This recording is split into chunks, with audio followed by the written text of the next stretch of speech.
हर साल अक्षय तृतीया को परशुराम जयंती मनाई जाती है। पौराणिक कथाओं के अनुसार एक बार परशुराम ने क्रोध में आकर भगवान गणेश का दांत तोड़ दिया था। इसके अलावे और भी कई कथाएं हैं जिनमें परशुराम के क्रोध की कहानियों का जिक्र है।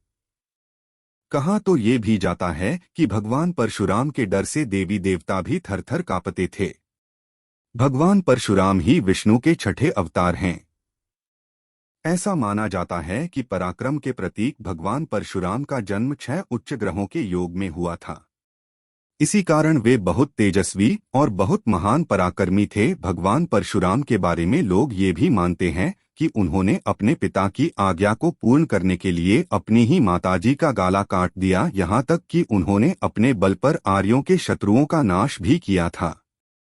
अन्यायी राजतंत्र के खिलाफ बड़ा जनसंघर्ष। भगवान परशुराम ने अन्यायी राजतंत्र के खिलाफ एक बड़ा जनसंघर्ष किया था। इस जनसंघर्ष में कई राजाओं का भी सहयोग मिला था। उन्होंने अन्यायी राजतंत्र से त्रस्त ब्राह्मणों, वनवासियों और किसानों को मिलाकर एक संगठन खड़ा किया। इसमें अयोध्या, मिथिला, काशी, कान्यकुब्ज, कनेर बिंग के साथ मगध और वैशाली भी महासंघ में शामिल थे, जिसका नेतृत्व भगवान परशुराम ने किया। पौराणिक कथा के अनुसार एक बार सहस्त्रार्जुन अपनी सेना के साथ भगवान परशुराम के पिता जमदग्नि मुनि के आश्रम में पहुंचा। जमदग्नि मुनि ने सहस्त्रार्जुन और उसकी सेना का स्वागत किया और खाने पीने का व्यवस्था अपने आश्रम में ही की।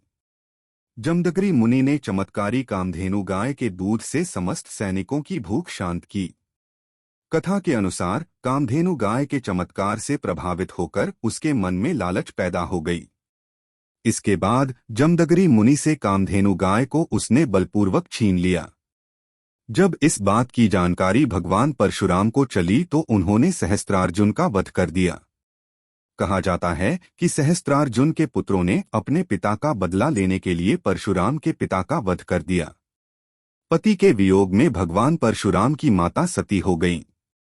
कहा जाता है कि पिता के शरीर पर 21 घाव को देखकर परशुराम ने उसी वक्त शपथ ली कि वह इस धरती से इस वंश का समूल विनाश करेंगे।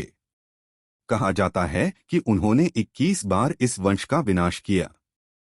भगवान परशुराम द्वारा 21 बार क्षत्रियों के संहार के पीछे एक रोचक कहानी है। दरअसल महिष्मती नगर के राजा सहस्त्रार्जुन क्षत्रिय समाज के है वंश के राजा कार्तवीर्य और रानी कौशिक के पुत्र थे। सहस्त्रार्जुन का वास्तविक नाम अर्जुन था।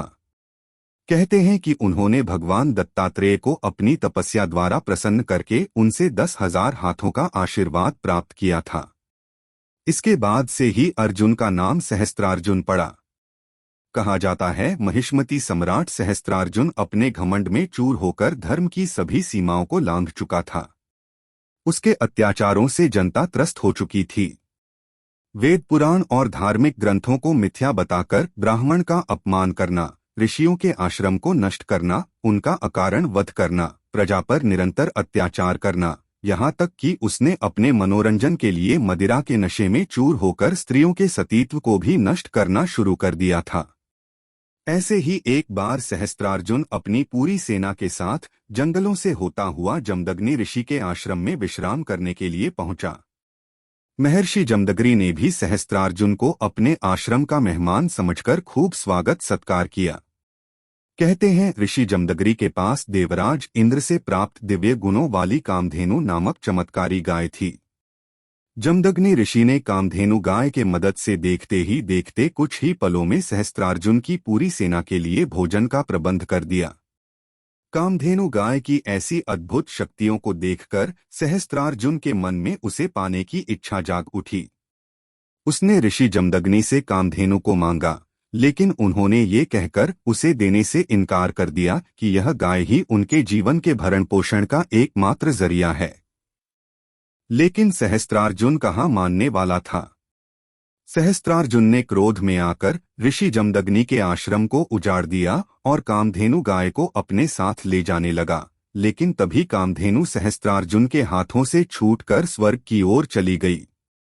इसके बाद जब भगवान परशुराम अपने आश्रम पहुंचे तो अपने आश्रम को तहसनहस देखकर और अपने माता पिता के अपमान की बातें सुनकर क्रोध में आ गए और उन्होंने उसी वक्त सहस्त्रार्जुन और उसकी सेना का नाश करने का संकल्प लिया।